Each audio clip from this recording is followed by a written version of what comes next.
आज हम कक्षा 11वीं गणित अध्याय 10 शंकु परिच्छेद में अति परवलय के बारे में समझेंगे। इसके पहले हमने क्या क्या कवर किया?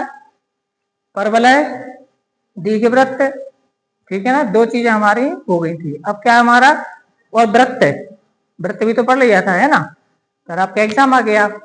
तो अति परवलय में देखें क्या कहलाता है। ऐसे हमने दो बिंदु लिए, ध्यान दे रहे हैं आप लोग।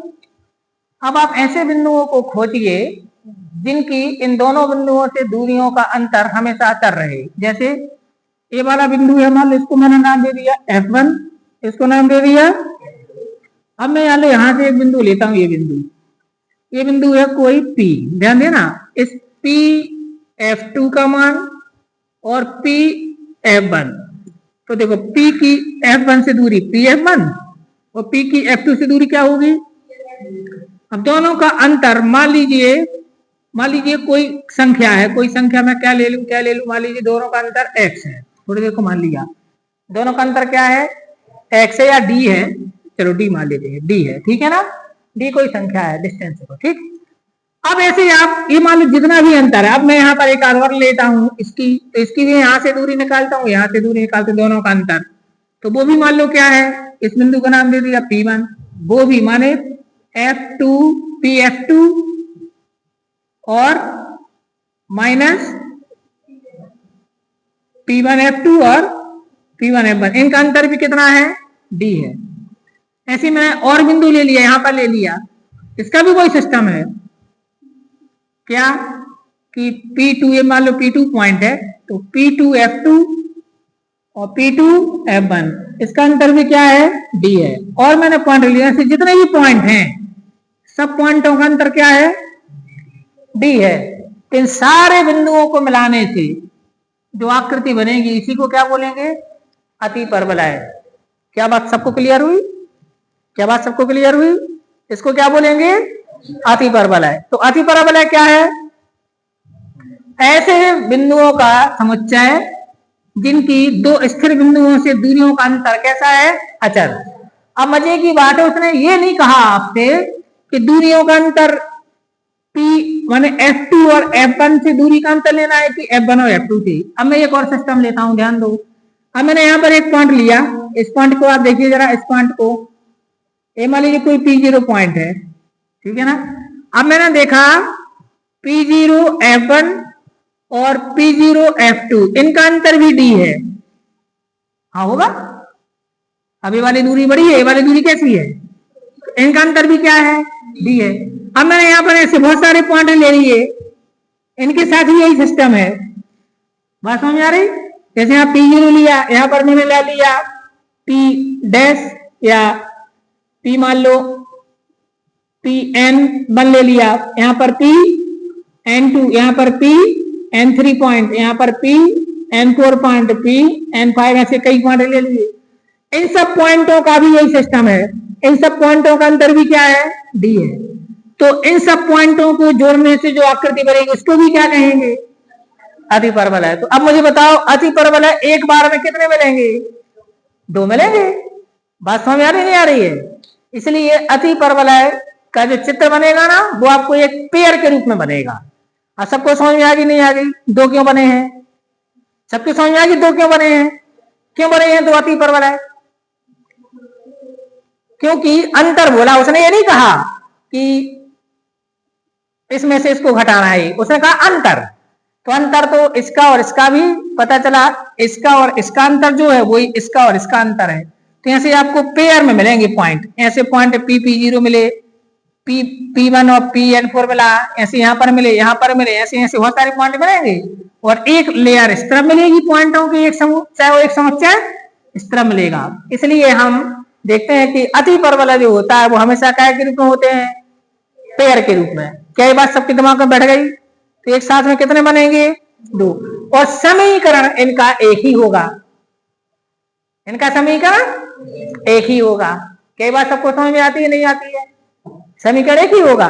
तो समीकरण आपको एक दिया लेकिन बने कितने हैं, वो सबको क्लियर हो गया।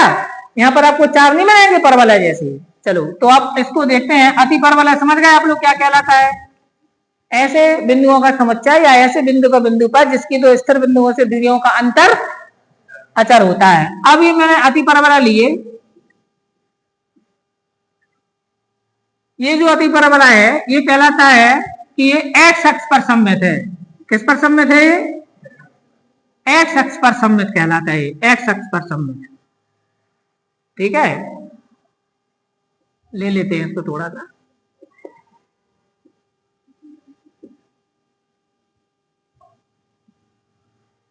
मिल गया आपको? ये चित्र मिल गया पुस्तक में? ढूंढो ढूंढो ढूंढो, मिल गया? अब ये मैंने नाभियां ले ली, ये यहां पर ये दोनों, ठीक है ना। तो ये नाभि होगी मान लो F1, ये नाभि होगी क्या? F2। ये हो गया मूल बिंदु 0 0। क्लियर हो गया ना सभी को? अब ये जो नाभियां हैं इनके बीच की दूरी को बोलते हैं 2C। तो यहां से यहां तक की दूरी होती है C। क्या होती है?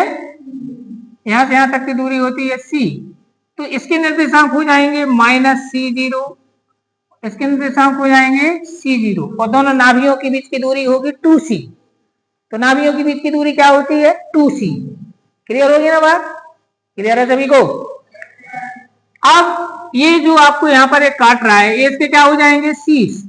ठीक है ना। शीश के लिए सिंबल उसने कुछ नहीं दिए हैं, अपन दे देते हैं चलो A, और यहाँ पर क्या आ जाएगा?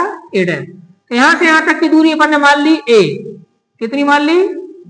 A है। मूल बिंदु से यहां तक की दूरी A। तो इसके निर्देशांक हो जाएंगे A0, इसके क्या हो जाएंगे? -A0। तो ये हो जाएंगे शीश। अब आप मुझे बताओ C और A में कौन बड़ा होगा? C और A में बड़ा कौन है? C बड़ा है, इसलिए C में जब A का भाग देंगे तो उत्तर 1 से बड़ा आएगा। तो C बटे A को बोलते हैं उत्केंद्रता। C बटे A को क्या बोलते हैं?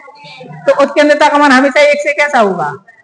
कई बार सबके दिमाग में उसे उत्केंद्रता का मान हमेशा 1 से बड़ा होगा। लेकिन अब आप दीर्घवृत्त के मामले में बात करें, दीर्घवृत्त में, तो दीर्घवृत्त में आप याद करो, यहां से यहां तक दिया था A और यहां से यहां तक दिया था C। याद है? उसमें बड़ा कौन था? A बड़ा था और C छोटा था। तो उसके लिए C बटे A का मान 1 से छोटा होता है। अब याद कर लो, याद कर लो इसको। दीर्घवृत्त की उत्केंद्रता का मान 1 से छोटा होता है, अति परवलय की उत्केंद्रता का मान, और परवलय की उत्केंद्रता 1 हो जाएगी। ठीक है, उसमें डिफाइन ही नहीं करते अपन, चले आ गया। ठीक है, अब आपको इसमें आती हैं 2 अक्षें। तो उन 2 अक्षों के बारे में आप देखें, मिल गई आपको। एक है अति परवलय का केंद्र और नाभियों से गुजरने एक अनुप्रस्थ अक्ष, इसको बोलते हैं अनुप्रस्थ अक्ष। इसको क्या बोलते हैं? अनुप्रस्थ अक्ष। तो अनुप्रस्थ अक्ष किसको बोलते हैं जल्दी बताओ? नाभियों से गुजरने वाली रेखा, नाभियों से गुजरने वाली रेखा को क्या बोलते हैं? अनुप्रस्थ अक्ष। याद रहेगा, किसको बोलते हैं अनुप्रस्थ अक्ष? और इसको क्या बोलते हैं? इसको मध्य बिंदु पर लंब है संयुग्मी अक्ष। मध्य बिंदु पर क्या है? लंब है। तो इसको बोलते हैं कौन सी अक्ष? संयुग्मी अक्ष। अभी ध्यान रखना, ये है संयुग्मी अक्ष और ये कौन सी अक्ष है? अनुप्रस्थ अक्ष। अच्छा, यहां से यहां तक की दूरी क्या है? A। तो यहां से यहां तक एक ऐसी दूरी सिलेक्ट करो, ऐसी दूरी सिलेक्ट करो B, इस टाइप की कि B का जो मान है वो under root of C² minus A² के बराबर हो। माने B को किस टाइप से लेना है? जल्दी से ढूंढो पुस्तक में, उसको हाईलाइट कर दो। ये लिखा है ऊपर देखो, थ्योरी में लिखा है ना। तो हमें B किस टाइप से लेना है कि B का जो मान है वो C² और A² के अंतर के वर्गमूल के बराबर हो। ठीक है ना। तो उसको मान लेना B। तो यहां से यहां तक, मान लो यहां से यहां तक की दूरी B है, तो इसको बोलते हैं, इसको मैंने नाम दे दिया B, इसको नाम दे दिया BB डैश। तो इसको बोलते हैं संयुग्मी अक्ष की लंबाई। क्या बोलते हैं? तो संयुग्मी अक्ष की लंबाई होती है 2B और अनुप्रस्थ अक्ष की लंबाई क्या होती है? 2A। समझ में आएगी ना बात? 2A किसकी लंबाई कहलाएगी? अनुप्रस्थ अक्ष कहां से कहां तक नापना है? यानी यहां से यहां और यहां से यहां A डैश। क्या? A dash. तो ये हो जाएगी अनुप्रस्थ अक्ष। और इसका मानक समीकरण क्या हो जाएगा? इसका मानक समीकरण इसका मानक समीकरण होता है X square upon A square minus Y square upon B square equal to 1। याद रहेगा सबको। अब बाकी चीजें यहाँ पर लिख देते हैं। सबसे पहले तो उसकी नाभियां, तो बताओ इसकी नाभियां क्या होती हैं। इसकी नाभियां होती हैं F1 की वैल्यू होती है, या सीधा लिख देते हैं, इसकी नाभियां होती हैं हमारे पास प्लस माइनस C0। ठीक है ना। अब इसके शीर्ष लिखो, शीर्ष। शीर्ष क्या होते हैं, प्लस माइनस A0। अब आप लिखो इसका केंद्र, केंद्र होता है इसका 0 0। अब लिखो इसकी अनुप्रस्थ अक्ष की लंबाई, अनुप्रस्थ अक्ष की लंबाई, तो क्या होती है अनुप्रस्थ अक्ष की लंबाई, इसको नाम दे दो A' बराबर क्या होती है 2a। अब निकालो इसकी संयुग्मी अक्ष की लंबाई, संयुग्मी अक्ष की लंबाई BB' इक्वल टू क्या होती है 2b होती है। अब ABC में संबंध लिखो, ये सूत्र लिख रहा अपन है ना, ये सारे तो आपको चाहिए हैं। और उत्केंद्रता क्या होती है, उत्केंद्रता का सूत्र होता है E बराबर C/A। और नंबर 7 क्या भूल गया मैं, क्या लिखने वाला था यहाँ पर है, हाँ B स्क्वायर, यानी B इक्वल टू क्या होता है, पहले B स्क्वायर इक्वल टू लिख दो C square minus A square, या B बराबर under root of C square minus A square, या A square plus B square equal to C square. ABC में संबंध है, याद रहेगा आपको। ABC में संबंध क्या है, B square equal to C square minus A square. ठीक है ना।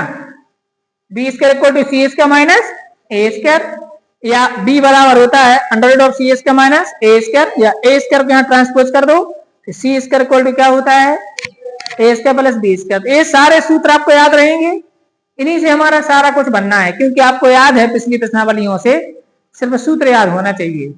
ठीक है ना।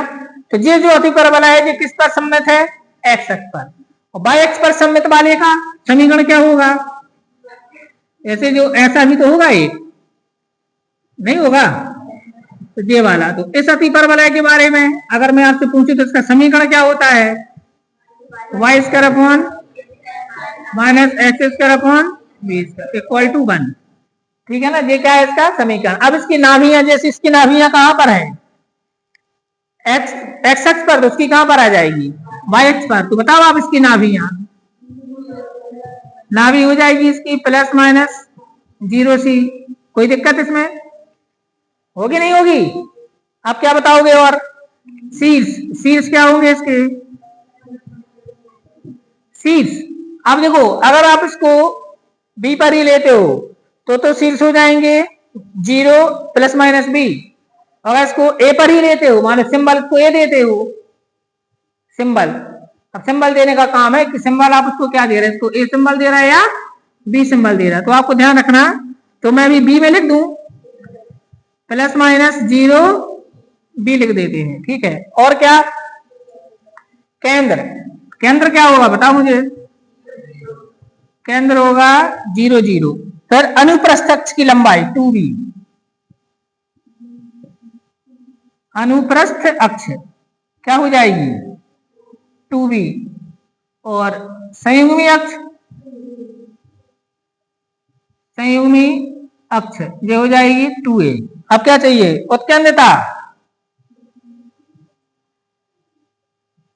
उत्केंद्रता C/B। और अब क्या चाहिए संबंध, तो संबंध हो जाएगा हमारे पास A square equal to C square minus B square. अभी क्या था B square equal to C square minus A square, अब हो जाएगा आपका A square equal to C square minus B square. तो ये हमारा हो गया वाई अक्ष पर सम्मित अतिपरवलय। क्या दोनों के सूत्र समझ में आ गए। आप चाहो तो इनके सूत्र लिख लो एक साथ,